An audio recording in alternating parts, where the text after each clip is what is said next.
happily ever after.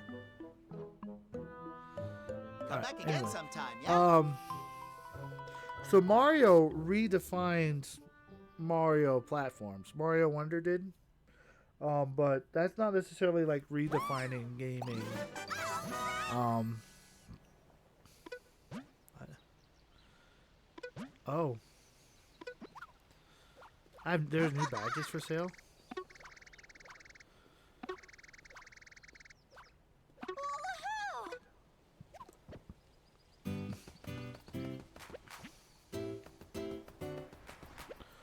Um, yeah. So game of okay.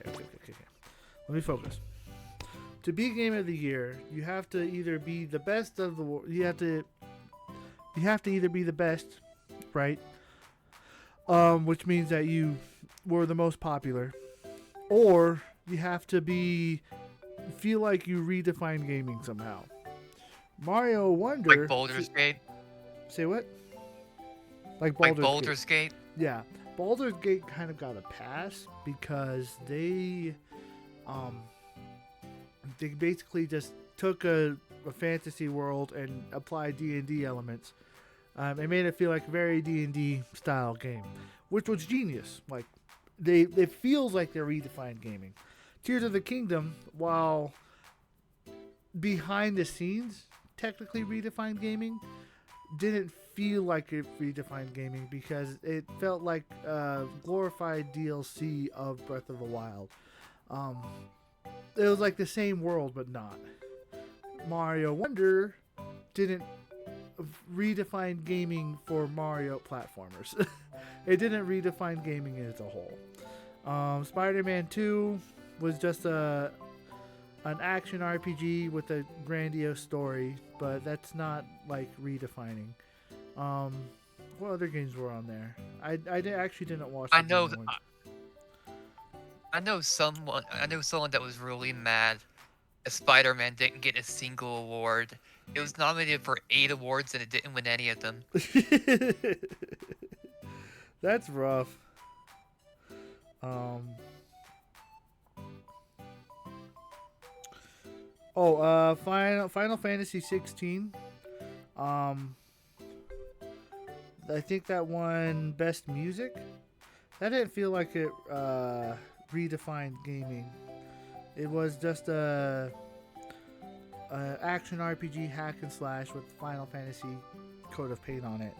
Not to say that that's bad, but bigger doesn't necessarily mean different, and edgier doesn't necessarily mean different. So you have to kind of be both big, both defining, both popular, or why am I saying both?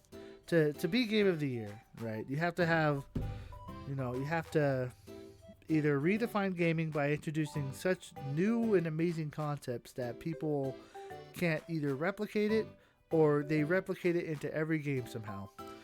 You have to be super popular so that everyone loves it. If it's not, then you're not going to be able to do it. The scope of it has to be grandiose. So the game has to feel big, but also not feel too big. It has, right? You don't even need to. I don't know. I don't know. Elden Ring was bigger than Breath of the Wild, so I don't know about that. That's true. That's true. But well, I guess what I have to say but see, Elden Ring was big, but the scope of it didn't feel big. Like everywhere you went, you felt like you were doing something. Tears of the Kingdom, like you hit a level where when you're just running around, you actually run out of stuff to do. Elden Ring, it always felt like there was more to do, just with the way the mechanics worked.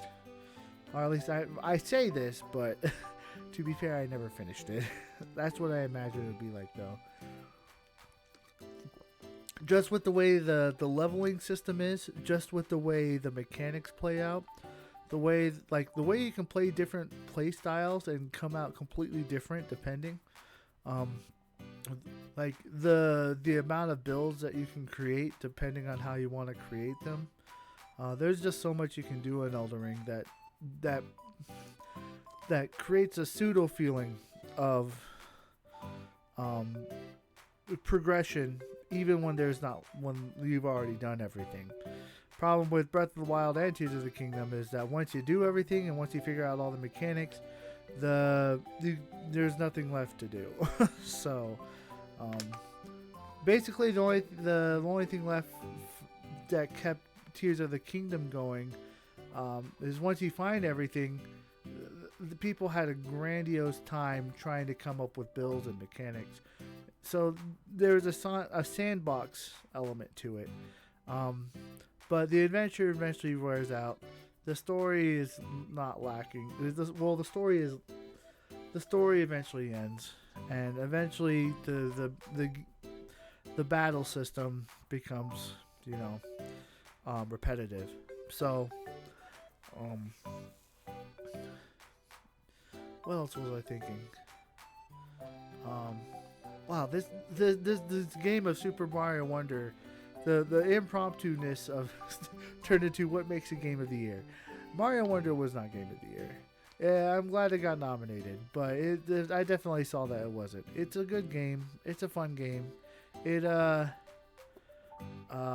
I like the quirkiness of it. A big thing with Baldur's Gate was it upset the gaming industry as a whole, because every other publisher is like, don't expect us to make a game that good. Yeah.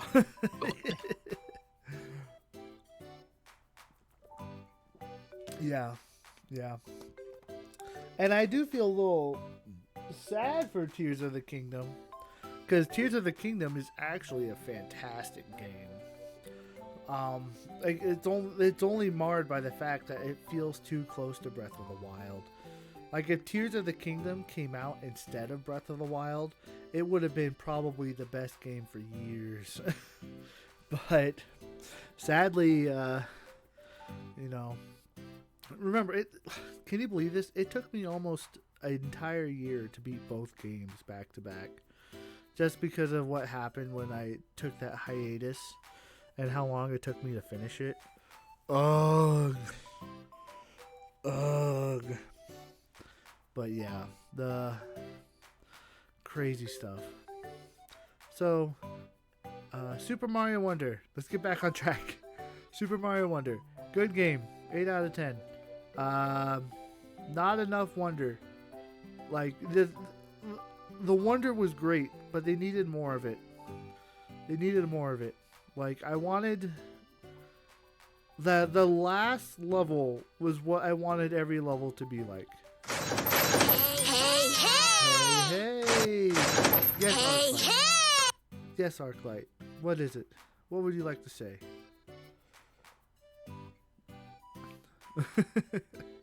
I don't even need to play it. I give this 6 out of 10. 6 out of 10?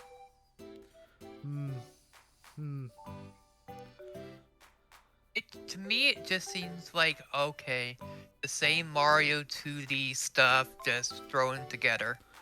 Like it always is. Well, there are two things that actually change it quite a bit. One, I gotta mention this: the badges actually redefine how it goes, because by doing these badges, you can actually traverse levels easier, depending on what you do. So, and it also adds a little bit of a risk reward system, because if I do this, you didn't get them all. Say what? You didn't get them all. Well, these other ones failed. Oh my gosh! Stop it! Don't. I want to play Mario RPG. So the wonder system is fun. So like here. Did you see the Piranha Plants on Parade? Where they did yeah. Like, that's fun. It adds quirkiness to it.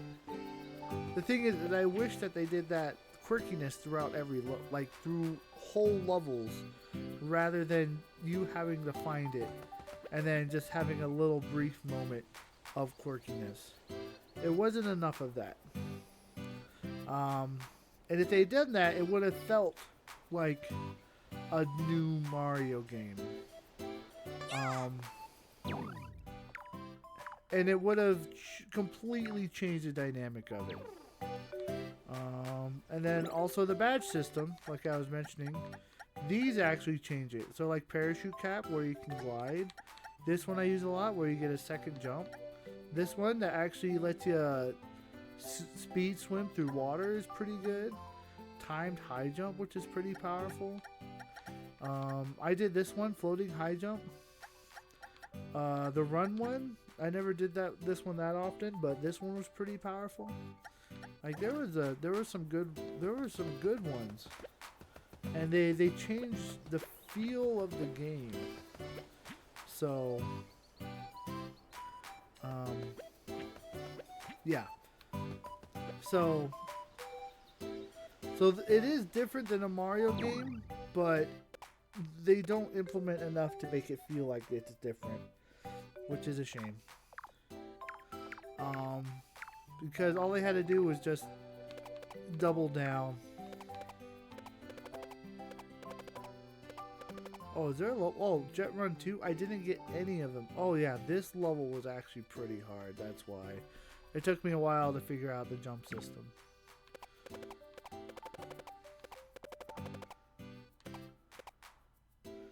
Pedal aisle. Oh yeah, so Arclight says 6 out of 10. I say 8 out of 10. It's a good Mario game, but not enough to feel like a different Mario game. They should have doubled down into the wonder. So, alright. Well, with that said,